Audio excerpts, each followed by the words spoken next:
في هذه الفقرة نتكلم عن أكثر الأفكار الخاطئة شيوعا وبنحاول نصلحها مع الدكتورة نضال. يا هلا فيك دكتورة معانا في كيف الصحة. اليوم دكتورة موضوعنا موضوع شيق، موضوع بهم الكثير من السيدات وكثير من السيدات مروا فيه، اللي هو السيدة تكون حامل لأول مرة، أمها ولا خالتها ولا أختها تقول لها ترى آلام الوضع صعبة، ترى أنت بتبين ولد، شكلك بتبين بنت، فالسيدة تضيع. فعندنا كم من سؤال دكتورة وحابينك تأكدين لنا إذا كانت صح ولا كانت غلط.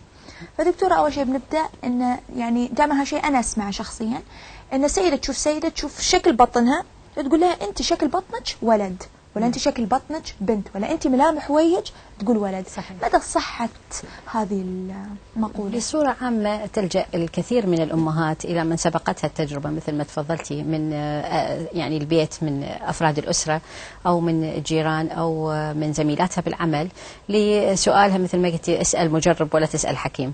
فتتفاجأ أو تصطدم بآراء مخيفة وما لها أي أساس علمي أو سند طبي يستند على التجربة والخبرة. مثال مثلا مال شكل البطن بيك ولد أو بيك بنية، طبعا هذه خرافة وشيء يصدقونه وخلاص أبدا. هذا مجرد يعتمد على الحدث، مجرد عبارة عن حدث لا غير، يعني ما لها أي صحة علمية ولا أي سند علمي نهائيا. ودكتور يقولون لك سيدة لما تستعد حق الطلق أكلي بيض مسلوق يسرع ويحميه. طبعا هذه أيضا معتقد خاطئ جدا، لأنه هذه المأكولات وخصوصا البيض المسلوق هذا عسر الهضم جدا، فراح يؤدي إلى آلام وانتفاخ بالبطن.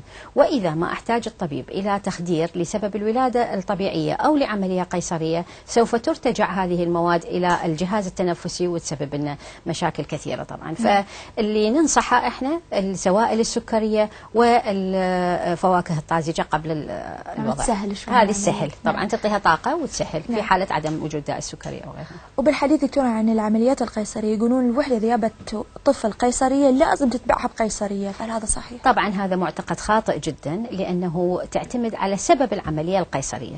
فإذا كان السبب من الأسباب الثابتة اللي هو ضيق الحوض، هو الشغلة الوحيدة الثابتة أنه حوضها ضيق جدا، فهذه تلد كلها عمليات قيصرية وتعرف نفسها.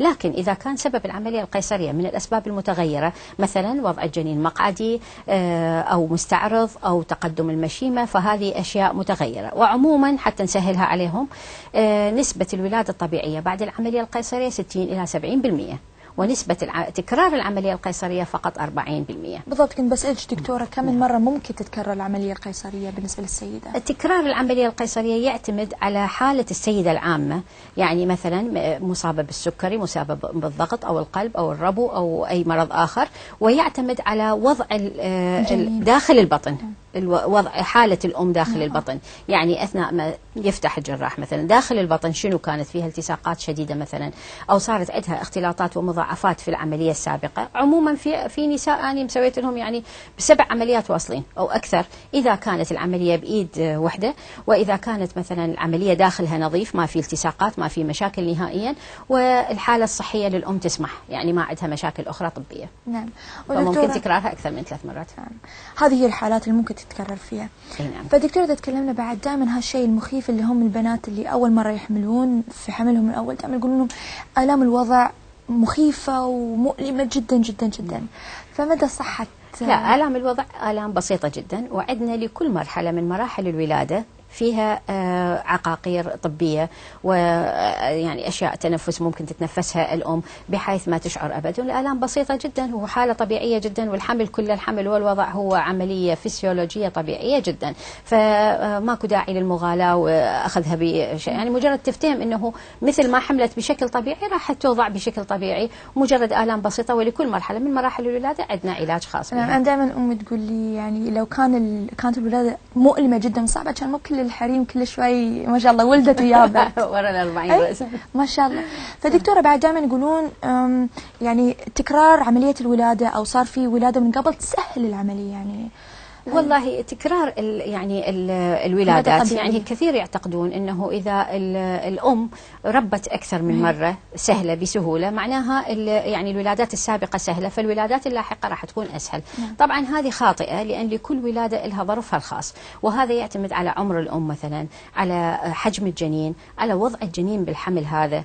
لكن اذا هي ولدت قبل ولاده طبيعيه، هذا راح يقول ان الحوض طبيعي، لكن ما ينفي العوامل الأخرى. فلكل حمل إلى ظروفها الخاصة، ولكل ولادة إلى ظروفها الخاصة، فما تؤخذ يعني بوزر الولادة السابقة. نعم. دائما ما يربط، أبدا ما ترتبط نهائيا، لكل حمل إلى ظروفها الخاصة. نعم. وفي سيدات دكتورة يقولون لك احنا بنمتنع عن الكالسيوم مع انه مهم جدا لانه يكبر من راس الجنين وبعدين بيسبب لنا مشاكل اثناء الولاده. ابدا هذا معتقد خاطئ جدا، لان الكالسيوم من العناصر المهمه لصحه الام ولصحه الجنين.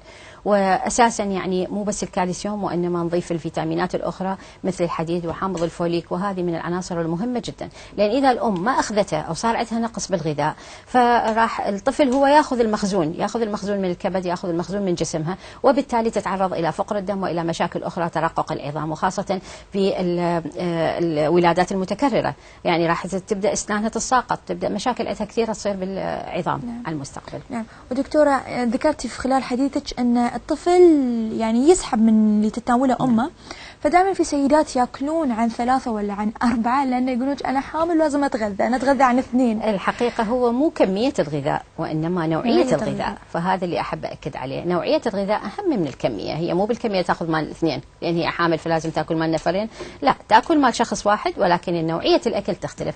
يعني تركز على البروتينات العالية، تقلل من النشويات والرز والخبز الأبيض، يعني تحاول تميل أكثر شيء للبروتينات مثل لحوم الدجاج، الأسماك، البيض، هاي الأشياء. ودكتورة بعد في يعني خطأ الشائع كثير من الأمهات وهم نايمين يقولون لازم ما تلفين وايد لأن تلفين الحبل السري حول الطفل، فمتى صحت هذه المقولة؟ أحسن وضعية للمنام للأم هو على الجنب الأيسر. نعم. لأنه إذا نامت على ظهرها راح تضغط على الشريان الأبهر، ثقل الرحم لأنه خاصة بالشهر السابع فما فوق، راح يضغط على الشريان الأبهر أو الشرايين الكبرى للجسم، فهذا راح يسبب لها هبوط بالضغط، وبالتالي أيضا يقلل من ضخ الدم إلى الرحم وإلى الجنين. نعم. بصورة عامة. على الجهة اليمين بصورة عامة الرحم هو ملتف إلى اليمين، رحم أي امرأة ملتف طبيعيا إلى اليمين، فإذا نامت على جهة اليمين ما راح ترتاح لأن راح تضايق الكلى، راح يصير ضغط من الرحم على كلياتها. فأحسن منام ولو يجربوه كلهم راح يشوفون على جهة اليسار هي أريح نومة إلها، أريح جنب بالنسبة إلها اليسار. بالنسبة للحبل السري ما بي مشكلة، يعني لا يفكرون أكثر من اللازم بلف الحبل السري، لأن الحبل السري الخطر هو فقط اللي طوله أكثر من 150 سنتيم. إضافة إلى ذلك الأوردة الموجودة بالحبل السري تكون من النوع المتعرج بخلقة رب العالمين، هي تكون من النوع المتعرج فيصعب الضغط عليها، وأيضا تكون محاطة بمادة جلاتينية هذه تسهل انزلاق الحبل السري. فقط حالات نادرة جدا لما يكون طول الحبل السري أكثر من 150 سنتيم، هذا ممكن يلتف أكثر من مرة. وكثير من الولادات إحنا يعني تربي الحبل هذا في حالات خاصة لما يكون السائل الأمنيوسي قليل جدا ويكون طول الحبل السري أكثر من اللازم، هذا يكون يمثل خطر على الأم. وهذا سهل كلش، معرفته أيضا قبل الولادة نقدر نعرفه. هذا مو صعبة. ودكتورة من الدوران قبل الولادة لف الطفل مسكين لما ينولد، كثير من الأمهات دكتورة يشدون اللف على الطفل، يعني يقولون لك أحسن عظامه تصير مستقيمة يعني ما أعرف لها فائدة معينة. طبعا هذا خطأ جدا كبير بحق الطفل، لأنه لف الطفل الشديد راح يؤدي إلى اعوجاج العظم، لأن هذا راح يحجب دخول أشعة الشمس للطفل اللي تحمل فيتامين دي واللي هو مهم جدا بتركيبة العظام، فهذا راح يؤدي إلى اعوجاج عظامه، مو بالعكس تماما. فبينما هو لازم يتعرض للشمس أكثر من مرة بالفترة الصباحية ويعرض للشمس أيضا بالفترة المسائية، وعدم الرجاء عدم لف الطفل، لأن هذه فشي معتقد خاطئ. نعم دكتورة احنا وقتنا شوي داهمنا، فإذا عندك بس نصيحة ممكن تقدميها للسيدات الحوامل اللي يتابعونا وسيدات الحوامل لأول مرة. والله أنا أنصحهم لي يعني يحاولون يفتحون مثلا الإنترنت على أشياء علمية حقيقية، تسأل طبيبتها باستمرار وتستشيرها، وفي حالة اختلاف الآراء هو المرجع الأول والأخير لها طبيبتها، لأنه هي المسؤولة مسؤولية مباشرة عنها، وليست يعني الجارة أو هذه الجارة مثلها هي حالها من حالها، ما راح تفرق شيء يعني. فأحسن شيء بالنسبة لها يا كتب علمية، يا تتفرج مثلا على الإنترنت في مكانات معينة مضبوطة، أو ترجع تلجأ إلى طبيبتها ولا تأخذ بهذه الخرافات كلها. دكتورة شكرا جزيلا على تواجدك معنا اليوم على هالمعلومات القيمة جدا. شكرا دكتورة.